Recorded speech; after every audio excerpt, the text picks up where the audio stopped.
Good morning. কেমন আছো তোমরা সবাই? আশা করি তোমরা সবাই অনেক অনেক ভালো আছো, আর আমিও ভালো আছি। আমার চ্যানেলে তোমাদের সকলকে অনেক অনেক স্বাগত। আজকে একটা ছোট্ট ভিডিও শেয়ার করব তোমাদের সাথে। তো দেখতেই পাচ্ছ আমার বাড়ির অবস্থা কি, আর আমার সমস্ত জামা কাপড় সব এলোঝেলো হয়ে পড়ে আছে। এটা হচ্ছে আমি আসার পরপর কিভাবে আমি ঘরটাকে সাজিয়ে তুললাম তার ভিডিও। আর এই ভিডিও করতে করতে আমরা কিছু মজাও করি। দেখো তোমাদের দাদাভাই মুখটা কেমন করছে, আমি বললাম একটু ভালো কিছু কথা বলো, তো মুখটা ওরকম করছে। তো কি বলবো, তো সকাল সকাল আমরা চা খাচ্ছি, চা খেতে খেতে কিছু কথা গল্প করছি। আর ওকে বলছি দেখো তো আসার পর থেকে তোমার গালের ওপরটা কেমন লাল টাইপের হয়ে যাচ্ছে। তো এই জায়গাটা তুমি এখানে যেহেতু এখনও কিন্তু ঠান্ডা, এখনও আমাদের কম্বল ঢাকা নিতে হচ্ছে, তাই জন্যে আমি বলছি তুমি ক্রিম লাগাবে, কারণ এখানে ঠান্ডার ওয়েদার। আর আজকে হয়ে গেল মার্চ মাসের, মানে মার্চ মাস শেষ হতে চললো। তো এখনও পর্যন্ত এখানে ঠান্ডা কম্বল দেখতেই পাচ্ছ বেডে রাখা আছে, আমাদের কিন্তু এখনও কম্বল ঢাকা নিতে হচ্ছে। আর সকালের দিকে বেশ ঠান্ডা, সোয়েটার পরতে হয়, আবার রাত 8টার পর থেকে খুব ঠান্ডা। তো এখনও আমাদের ট্রে সব কিছু জিনিস বের করা হয়নি, কিছু কিছু জিনিসই বের করা হয়েছে, ওগুলো নিয়ে এখন ঘরটর গোছানো হচ্ছে। তো আমি ওটাই বলছি যে তুমি ক্রিম লাগাবে, তাহলে এই লালটা ইয়ে হয়ে যাবে। তো ও হেসে হেসে এটাই বলছে, না আমি ফর্সা হচ্ছি আর পাঞ্জাবের জলটা আমার স্যুট হচ্ছে, তার জন্য আমার গালটা লাল হয়ে যাচ্ছে। তো দেখা যাক। আমি কিন্তু এখনও ফর্সা হইনি, হলে তোমাদের সাথে অবশ্যই বলবো, শেয়ার করব। আমার জলটা এখনও পর্যন্ত কোনো দেখিনি সেরকম, কিন্তু এর আগে আমি একবার পাঞ্জাবে থেকে গেছি, তখন কিন্তু আমার জলটা প্রচুর স্যুট করেছিল আর প্রচুর ফর্সা হয়ে গেছিলাম। তো এবারে এখনও সেরকম কিছু হয়নি। তো কথা বলতে বলতে ওর একটা ফোন চলে এলো। তো এখন এখানে কিন্তু খুবই পরিমাণে বেশি পরিমাণে একটু খিদেটা পাচ্ছে। তো আমি একটু শসা গোলমরিচ দিয়ে আর একটু ডিম সিদ্ধ করে ওপরে গোলমরিচ দিয়ে ছিটিয়ে নিয়েছি। তো এটা খেতে আমার খুব ভালো লাগে। তো কিছুক্ষণ পরপরই যদি এত খিদে পায় তাহলে কি প্রচুর মোটা হয়ে যাব, সেটাও একটা ভয় লাগছে। তো এরকম টাইপের অয়েল ফ্রি খাবারের চেষ্টা করছি, যাতে বেশি বেশি মোটা না হই।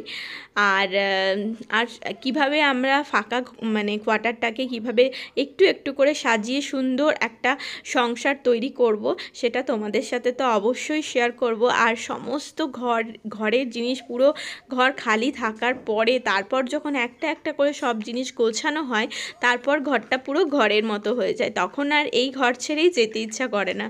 তো মেয়েদের এটাই একটা, মানে কি বলবো আর কি, কথা বলতে বলতে তোমাদের সাথে আর একটা খাবার শেয়ার করতে চলে এলাম। তো ওটা খেয়েও আমাদের পেটটা ভরেনি, তাই জন্যে আবার একটু ঘি দিয়ে চিনি দিয়ে ব্রেডটা একটু সেঁকে নিচ্ছি হালকা হালকা করে। তো চলো সেঁকতে সেঁকতে তোমাদের সাথে কিছু গল্প করি, কিছু কথা বলি। একদিন পাঞ্জাব, মানে আমাদের আশেপাশে পাঞ্জাবের এলাকাটা তোমাদেরকে একদিন ঘুরিয়ে দেখাবো। এখন আপাতত আমরা একটু ঘরের জিনিস সেট করতে একটু ব্যস্ত, তারপর গ্রসারির জিনিস আনতে হবে। তো একদিন আমি গ্রসারির জিনিস কিছু নিয়েও এসেছি। তো যেতে গিয়ে দেখলাম এখানে সিটিটা কীরকম সেটাই তোমাদেরকে বলবো। সিটিটা বেশ সুন্দর, মানে বেশ আমাদের ওখানে যেরকম মানে গ্রাম নয় আর কি, খুব একটা বড় সিটি এটা। তো গ্রাম্য কোনো, মানে পাঞ্জাবের গ্রাম এখানে আশেপাশে 20-30 কিলোমিটার কোথাও দেখা যাচ্ছে না, 20-30 কিলোমিটারের মধ্যে কোথাও নেই। তো আমরা একদিন যাব ঠিক করেছি। তো ছুটি না হলে তো বা সেরকমভাবে ফ্রি না হলে তো বেরানো যাবে না, কারণ সব সময় ওর ডিউটি থাকে। তো এরকমভাবে একদিন প্ল্যান করে যাব, আর অবশ্যই তোমাদের সাথে শেয়ার করব। আমার নিজের পার্সোনালি পাঞ্জাবে গ্রামটা দেখার খুব ইচ্ছা আছে, গ্রাম্য পরিবেশটা দেখার ইচ্ছা আছে। আমার ইচ্ছা আছে কি আমাদের ওখানের মতনই, আর না আলাদা হয়, ক্ষেত পাঞ্জাবের দেখার ইচ্ছা আছে। তো আমি আমার হাজব্যান্ডকে জিজ্ঞেস করলাম, তো ও বললো যে এখানে কাছাকাছি একদমই নেই, যারা এখানে কাজে আসে আমাদের এখানে, তো তারাও অনেকটা দূর থেকে আসে। তো সেই হিসাবে আমাদের আর কি অনেকটা ছুটি নিয়েই বেরোতে হবে। আর এই তোমাদের সাথে গল্প করতে করতে আমার ব্রেডগুলো সব ছ্যাঁকা হয়ে গেছে। আর এই প্রথম আমার ছেলে একটুখানি ব্রেড মুখে দিয়েছে, নিজে চিবিয়ে খেয়েছে। আর তো তারপরে আমরা একটু বেরিয়ে পড়েছিলাম পনির আনতে। আর পনিরটা দেখো এখানে খুব সুন্দর সিস্টেম, এরকম বক্সের মধ্যেই বিক্রি হয়, তো সেই জন্য একটুখানি ক্যাপচার করে নিলাম। এখানে এটা শুধু পনিরেরই দোকান, এখানে আর কিছু পাওয়া যায় না। আমাদের ওখানে যেরকম মিষ্টির দোকানের সাথে পনির পাওয়া যায়, এখানে কিন্তু সেটা নয়। তো নিয়ে নিলাম আমরা পনির, আর তারপরেই চলে এলাম বিকেলবেলা। তো বিকেলবেলা কিছু একটা স্ন্যাক্স খাওয়ার খুব ইচ্ছা হচ্ছিল, বলছি না এত পরিমাণে খিদে পাচ্ছে, সব সময় মনে হচ্ছে কিছু একটা মানে খেতে হবে, ভাত টাত খাওয়াটা বাদ দিয়ে। ভাত খাওয়া তো তোমাদের সাথে শেয়ারই করিনি। তো এখন আমি বানাচ্ছি, একটু এগরোল বানানোর চেষ্টা করছি। তো আমার এগরোলটা বেলাটা হয়ে গেছে, তো চেষ্টা করছি একটু এগরোল বানানোর, দেখা যাক। আর বাড়িতে শসা, পেঁয়াজ, তারপরে সস, ডিম সব কিছু ছিল, ময়দা, আর এই দেখো সমস্ত জিনিস বাজার করে নিয়ে এসেছি। এরপর এগুলো আবার একটা একটা করে আমাকে সব কিছু গুছিয়ে রাখতে হবে, গ্রসারি আইটেম। তার সাথে পনির আছে, সবজি এনেছি কিছু। তো যাওয়া যাক মেন টপিকের দিকে। আজকের থাম্বনেল যেটা ছিল, আমরা সংসারে সুখী সবাই হতে চাই, কিন্তু কিছু কিছু টিপস আছে যেগুলো দেখবেন আপনারা মেনে চললে কিন্তু সহজেই সুখী হতে পারবেন। সবসময় সেইটা যে জোর দিয়ে আমি বলতে পারি সেটা নয়, কিছু কিছু দিক আছে। যেরকম 1 নম্বর হলো, সংসারে যদি আমরা অল্পতে সন্তুষ্ট হই, অল্পতে সুখী হই, তাহলে কিন্তু সহজেই সংসারে সুখী হওয়া যায়। আমার ব্যক্তিগত জীবনযাপনের চাহিদা অত্যন্ত পরিমাণে বেশি হয়, আর আমার যেটা মানে ক্ষমতা তার থেকেও যদি বেশি হয়, তাহলে কিন্তু সংসারে মানে অযথা কিছু সমস্যার সৃষ্টি হয়, যার কারণে কিন্তু সংসারের সুখ শান্তি নষ্ট হয়। তো যদি আপনারা অল্পতেই সন্তুষ্ট হতে পারি আমরা, তাহলে কিন্তু এটা একটা সংসারে সুখী হওয়ার অনেক বড় টিপস।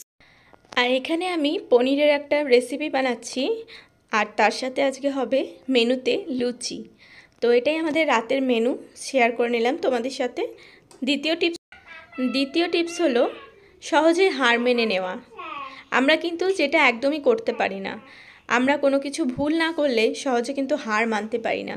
এটা একটা কঠিন টিপস বলতে পারেন, কিন্তু আমরা যদি সংসারে দুজন ঝগড়া যখন খুব বাড়াবাড়ি হয়, তখন যদি একজন হার মেনে নিই, তাহলে কিন্তু সংসারে কিন্তু সুখ শান্তিটা মানে নষ্ট হয় না, তাই না?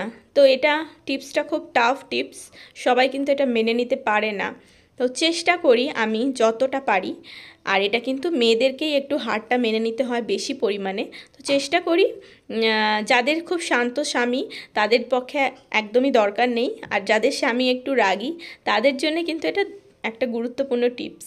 দেখবেন হার মেনে নেবেন, আর একটুখানি মানিয়ে নিতে হয় মেয়েদের, তো একটু মানিয়ে নিলে কিন্তু অনেকটাই সুখ শান্তি চলে আসে। আর সাথে সাথে এটাও দেখতে হবে আপনার হাজবেন্ড বা আপনার ওয়াইফ আপনাকে কতটা সম্মান করে, কতটা ভালোবাসে। রাগের মাথায় হয়তো একটা দুটো কিছু 19-20 হতেই পারে ব্যবহারের, কিন্তু এমনি নর্মালি ডেইলি লাইফে কতটা পরিমাণে রেসপেক্ট করে, ভালোবাসে, সেটাও একটা গুরুত্বপূর্ণ দিক। দ্বিতীয় টিপস আমাদের হয়ে গেল। এখানে দেখতে পাচ্ছেন আমার মায়ের দেওয়া কুলের আচার আমি খাচ্ছি। আমার কুলের আচার খেতে খুব ভালো লাগে, মা আমাকে এটা বানিয়ে পাঠিয়েছে। আমি আমার বর দুজনাই খুব পছন্দ করি, দুজনা ভাগ করে আমরা খাবো, তাই বার করছি। আর আমার মায়ের হাতের বানানো কুলের আচার দারুণ টেস্ট হয়। আমি অনেকের কুলের আচার দেখেছি, কিন্তু মায়ের হাতের কুলের আচার একটা অসম্ভব টেস্ট হয়, তার জন্য আমার খুব ভালো লাগে। আমি বলেছিলাম বানিয়ে দিতে, তো তাই বানিয়ে দিয়েছে। তো চলুন যাওয়া যাক তৃতীয় টিপসের দিকে।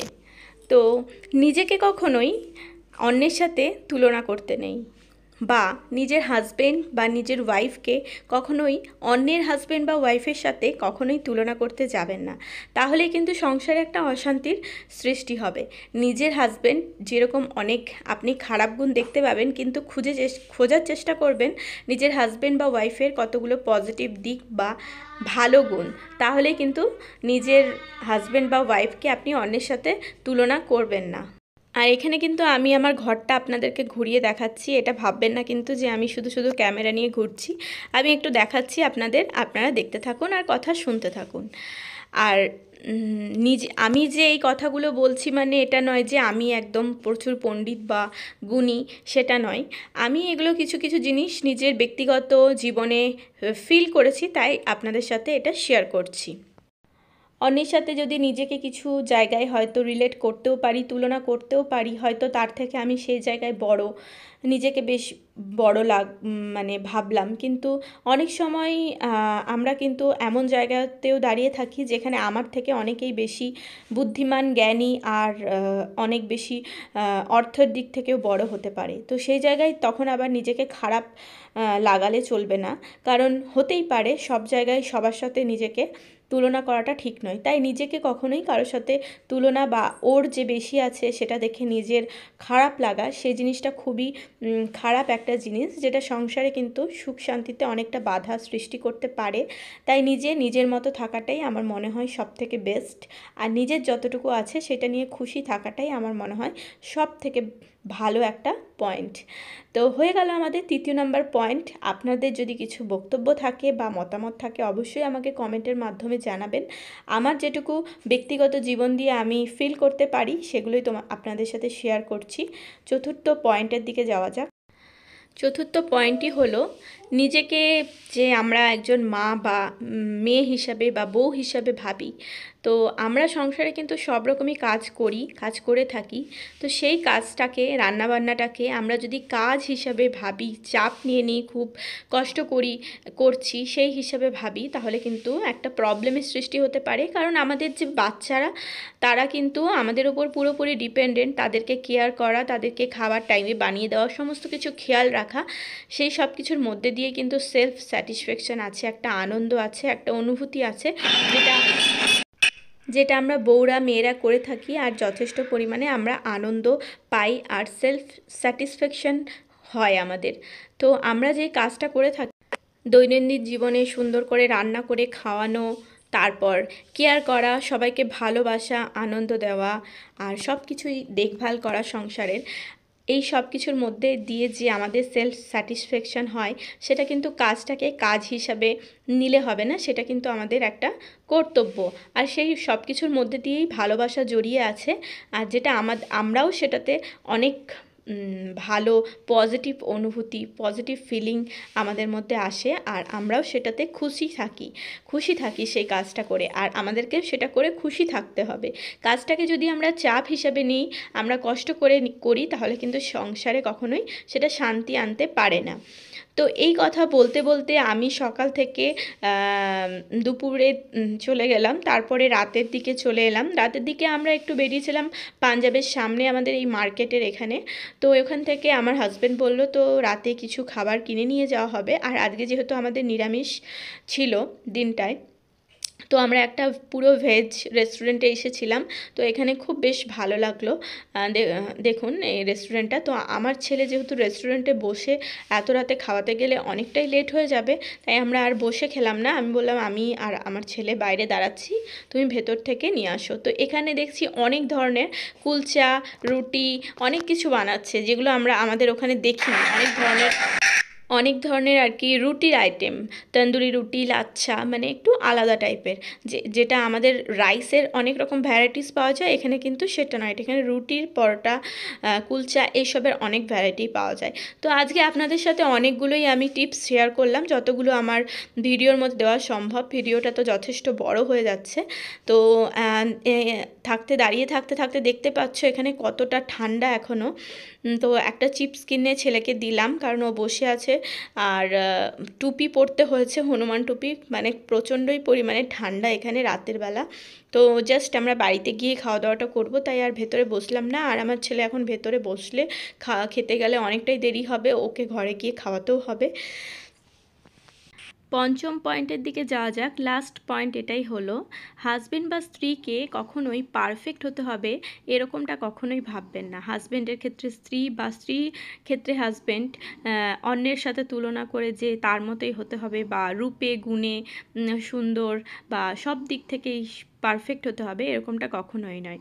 একজন মহিলা বা একজন স্ত্রী তো কখনোই ভগবান নয়, বা একটা মানে কখনোই সে যে সব দিক থেকে একদম রূপে গুণে পারফেক্ট হবে সেটা কখনোই না।